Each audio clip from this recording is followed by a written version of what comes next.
30 years. Places like SeaWorld and other organizations have been working tirelessly to care for manatees in the wild through rescue and rehabilitation. However, today, manatees face significant challenges going forward.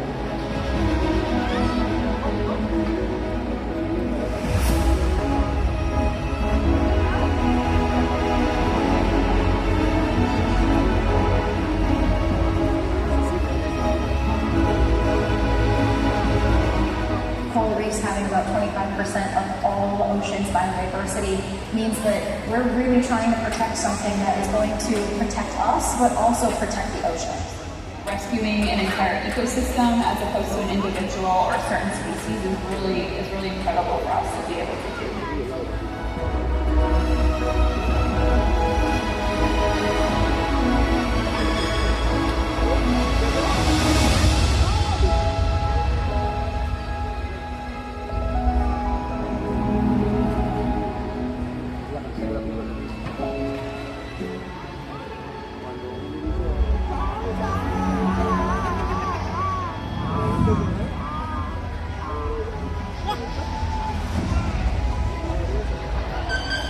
Hi, I'm Guy Harvey, and I want to congratulate SeaWorld. What they do is remarkable. I'm very partnered with our association with SeaWorld. They've helped us with our shark research work, shark conservation, and of course, other marine animals that you study, like turtles and reef conservation efforts. It's all part of the same action in trying to defend nature and protect nature. I encourage everybody to become involved, help where they can, aid SeaWorld in their magnificent work. Keep up the great work, guys.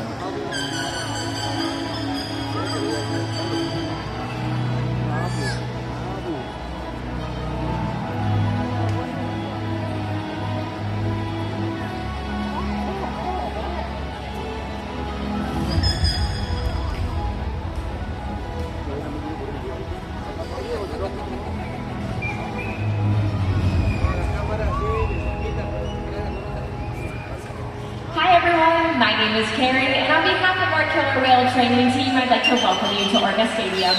I've been an animal trainer for 8 years, and I can tell you, it is so much more than just a job.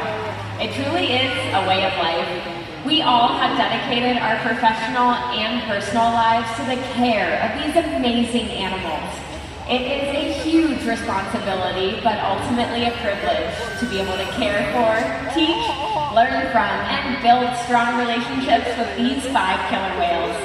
We are proud of what we do, and we're excited to share all that we've learned through those relationships with you tonight and for many years to come. So ladies and gentlemen, we hope you enjoy Orca Encounter!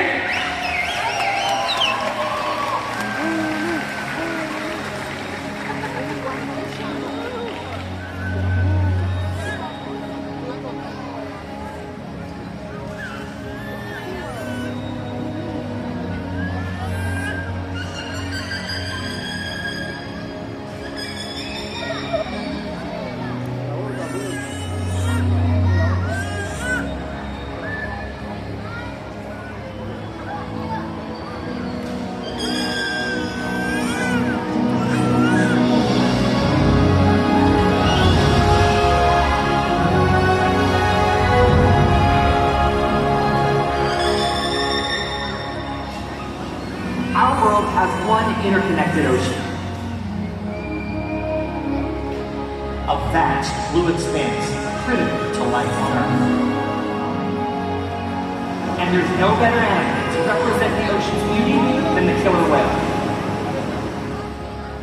They live in every corner of the ocean, from the Arctic to the Atlantic, the Southern to the Indian, to the Pacific and beyond. The killer whale story is the ocean story, and it's one we all share. We are one world, united by our ocean.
their size, speed, power, and problem-solving abilities.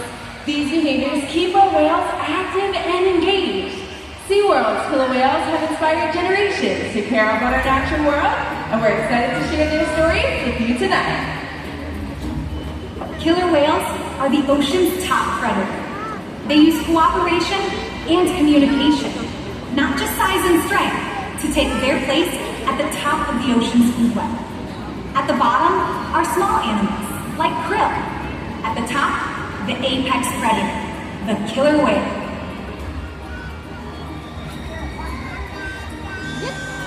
Killer whales are as big as a bus, faster than an Olympic swimmer, high flying and powerful.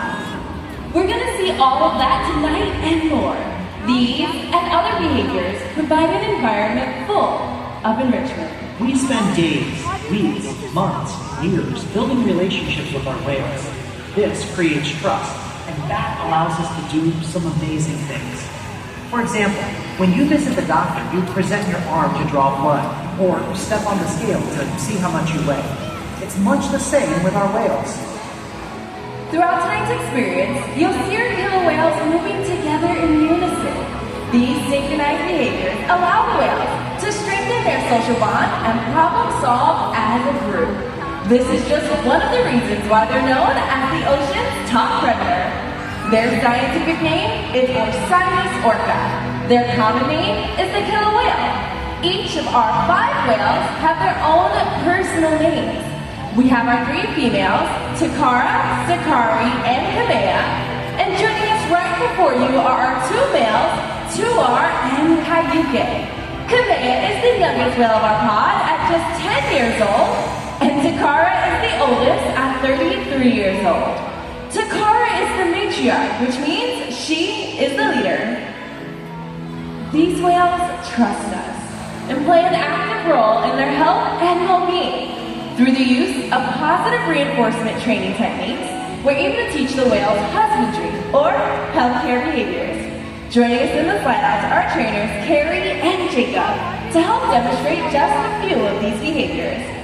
One of the first behaviors we teach our whales is called a fluke present, and that is where the whale presents their tail flukes to their trainers, as you can see both Tuar and Kayuke demonstrating beautifully. Not only does the fluke present allow us to examine the whale's entire body, but it also grants us access to the easy-to-see, shallow veins on the white underside of their tail flukes. Our veterinarians are able to collect a blood sample from these veins at least once a month, and our whales are conditioned to remain calm throughout the entire procedure. As you can see Jacob demonstrating in the slide out with Tuar, you'll often see the trainers giving the whales back rubs, pectoral rubs, or even tail massages. That is because killer whales have very sensitive skin, and it's just one of the ways that we can strengthen our relationship with them. Collecting blood is just one of the diagnostic tools to ensure our animal's health. Another important tool is how much each animal weighs. We weigh our whales once a week on a killer whale size scale located in our back adjacent habitat. We do so by asking the whale to slide their body up and onto that scale, just like this. And with Kayuke resting in this position, you'll see that a large region of his body, from his dorsal fin all the way down to his tail flukes, still remain within the water. That region is known as the peduncle, and it possesses several powerful muscles and can weigh over several hundred pounds. So with the peduncle resting in this position, we wouldn't be able to get an accurate weight. To solve that problem, we'll ask the whale to lift their tail up and out of the water. And when they do so, that's how we know we're able to get that accurate weight. When Kayuke demonstrates that behavior, we'll know that he's weighing in at over 9,800 pounds. It is important to weigh all of our animals to ensure that the younger whales like Kamea are growing appropriately, and that our older whales like Kayuke here are maintaining a healthy weight. All of our husbandry behaviors help us to ensure that our whales are healthy and thriving. And the care isn't just physical. Mental stimulation and play are vital, and we surprise and engage with our whales at every opportunity. Play is how killer whales teach their young to hunt. And for the adults, play is important too. It seems that they just enjoy having fun. making time for play is an important part of life for killer whales and for us. Observational learning and mimicry play a critical role within the life of a killer whale. From the moment they are born, they are learning necessary life skills by watching and playing follow the leader with their mother and other members of the pod. Well, here at SeaWorld, our killer whales even play follow the leader with us by watching and copying our movements. Over on this side of the tour, we have a new friend named Chica that's going to play a quick game of follow the leader with Tuar today. Let's see what they do together. Check it out! Tuar is paying very close attention to Jacob. Killer whales have incredible eyesight both above and below the surface of the water. We often see them spy hopping or even leaping clear out of the water to get a better look at their surroundings. That behavior is known as a sighting valve, and Tuar is off, heading down to the bottom of this 40-foot deep habitat. Here is Tuar. That was incredible! Now, killer whales can communicate in a variety of different ways. And one of those ways is through the use of producing vocalizations from the blowhole located on the top of their heads. Switching over to this side of the Cayuga, we have another new friend named Manuel that's going to help demonstrate one of those vocals. Let's take a listen.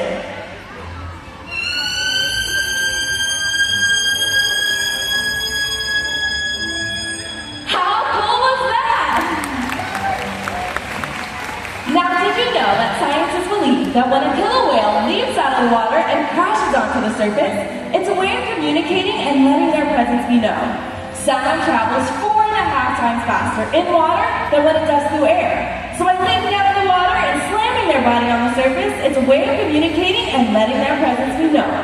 Cayuga's using those large pectoral flippers to steer himself throughout this environment, and in just a moment we can take a listen to see just how loud Cayuga can be.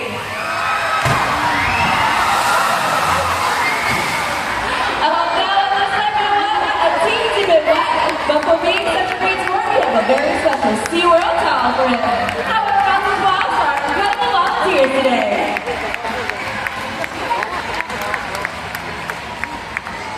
As you can see, killer whales can communicate by leaping out of the water and making a huge splash. SeaWorld's research and observation of the killer whales within our care has shed light on the many mysteries about these amazing animals. For example, we have learned that the gestation period for a pregnant killer whale is 17 months. Now that's information impossible to obtain out in the wild. However, some information can only be gathered through field observation. That is why SeaWorld works closely with our partners like the Norwegian Orca Survey to help further our knowledge. Killer whales are remarkable, powerful animals. And perhaps the best expression of that power is when they hunt. Killer whales stand apart. They have no natural predators, and just about any other ocean animal could be their dinner. Depending on where they live and their chosen prey, they've developed some epic hunting techniques. Off the coast of South America, killer whales will beach themselves, riding in on waves just long enough to catch prey. They'll also create waves that knock animals like penguins or seals from icebergs. Most importantly, they cooperate, communicate, and coordinate as a team. Here's footage of killer whales corralling a school of herring. A whale dips in and feeds, while the other whales keep the fish together with swipes of their tail fins. In the ocean, killer whales create waves to hunt, use fluke swipes to set their prey, and can even beach themselves up and out of the water. For these whales, it's just a fun demonstration. But for you, it's time to get wet!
They can eat over 100 pounds of food a day. Depending on where they live and the time of year, their prey can vary. Unfortunately, things such as overfishing and pollution pose a serious threat to many populations of killer whales. Killer whales are impressive animals. It's pretty obvious why they're the top predator in the ocean. That means killer whales are invincible, right? Wrong. Killer whales depend on a plentiful food source and a clean environment. They're completely dominant, yet completely dependent. When it comes down to it, killer whales are not the most powerful